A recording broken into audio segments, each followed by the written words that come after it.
Welcome to SwitchCorner, my name is Alex. Today we're going to be taking a look at Warhammer 40,000 Shootas Blood and Teeth, a run and gun experience. Now this, it seems like the perfect universe for that very experience, but is it going to be worth the time and cash? Well, that's what I'm here to find out, so hit subscribe, join us here for reviews and deals daily, and let's get started.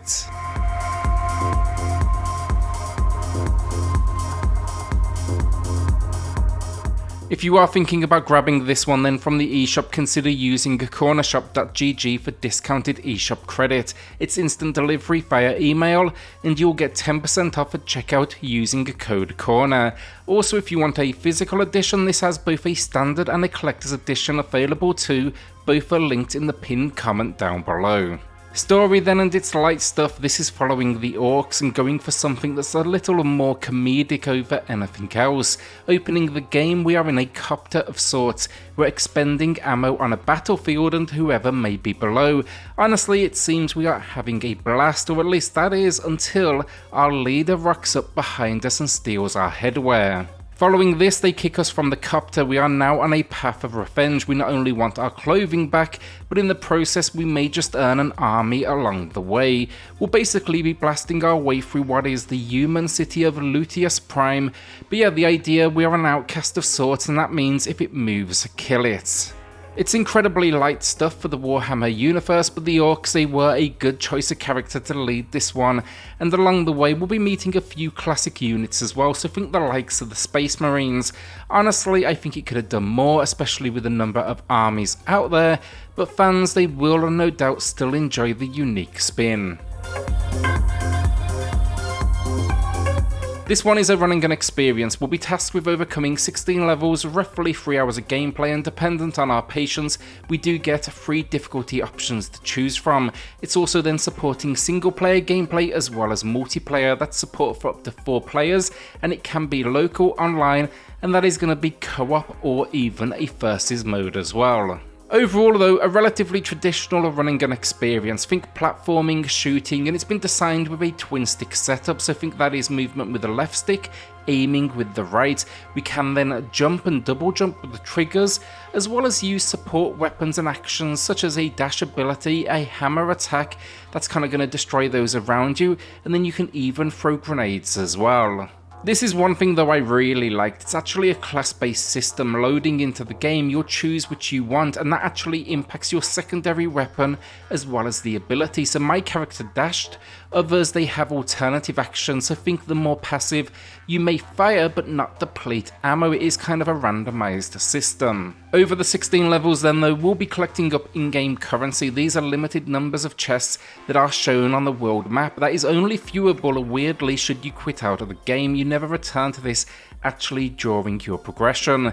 This then, it's going to basically convert to a store where you can upgrade your weaponry. There's going to be 3 in each area for primary attacks, as well as buy hats. These are a cosmetic touch to work towards unlocking.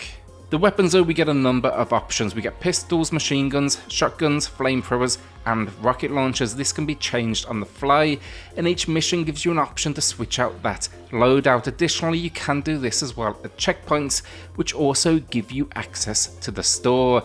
Each upgrade though is absolutely worth it as well. By the end game, I was rocking a rocket launcher that had a homing ability which was more than a little badass.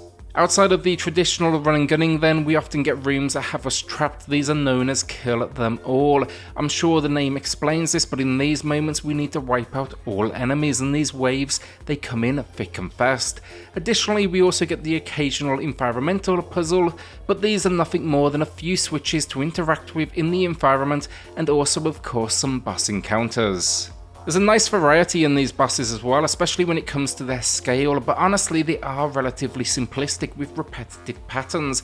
I also found the difficulty was a little off. Many times kind of felt like it all could have been reordered to create a more forgiving difficulty curve. Problems then, and sadly I've got a few with this one. First off, it's targeting 30 frames per second, but on more than a few occasions we did see considerable slowdown.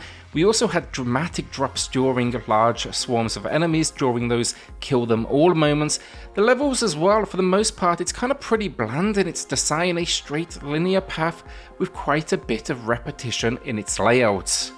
The annoying thing though is the last couple of levels, they really start to flex that creative muscle, and it feels great, such as being in space and playing with the idea of gravity. They needed more of that early in the game, so they could have expanded from it. The same can be said for enemies too, honestly. The designs, there's a decent amount, but they don't play into the license enough, and many are simply bullet sponges which just get annoying. It's less about strategy and basically seeing who can fire the quickest and I guess put the most bullets out there. Next up then, load times. Once you're in game it's fine honestly, but the opening load screen, it's a good couple of minutes. I actually thought that the game was crashing on me. It turns out it's just the initial load screen is incredibly long. For gameplay, it's actually a shame honestly. It feels like a good idea for the license, but it's let down by bland design, and then the problems are just further exaggerated from frame rate drops that do get aggressive in a few moments throughout the experience. The end game as well, kind of, I guess, makes you realize this. It's a highlight, but it kind of leaves you with a sense of this is what the game should have been throughout. Graphically then, I won't call it a negative as such, and it works well enough, but the design is not for me personally. The characters have some nice animations. It all though feels a little too basic for me personally, especially when it comes to the license involved. Levels are just visually repetitive throughout, and even some of the characters, we get just a few designs like a single space marine that repeats throughout. We could have done so much here with these characters while keeping them close enough to each other that we knew what to expect from their attack patterns. You know, this genre, it's built on the idea of learn your foes, learn their attack patterns. That's why we see so much visual repetition, but we could have at least here made some tweaks. Also, the cutscenes, there's some entertaining moments and good visual humour, but they are weird with how they begin and end. It's just this harsh cut to a load screen. It never feels almost like they are finished. Kind of gives me an old school, think, Flash game design to it all, and that's definitely not what I expected. Audio finally, I liked it. They go with a borderline metal vibe, but we are talking somewhat, I guess, simplistic, not exactly a Doom level of what I would consider legitimate metal, but it is fun enough. It's instantly forgettable stuff though at the same time. The voice acting, however, that is fun. They capture the characters in this unique way, and it definitely adds life to the simplistic storytelling. So the final verdict, and Shootas, Blood and Teef had a ton of potential, and I was excited going in, but it's sadly let down by some bland design, and then it's topped off with performance issues.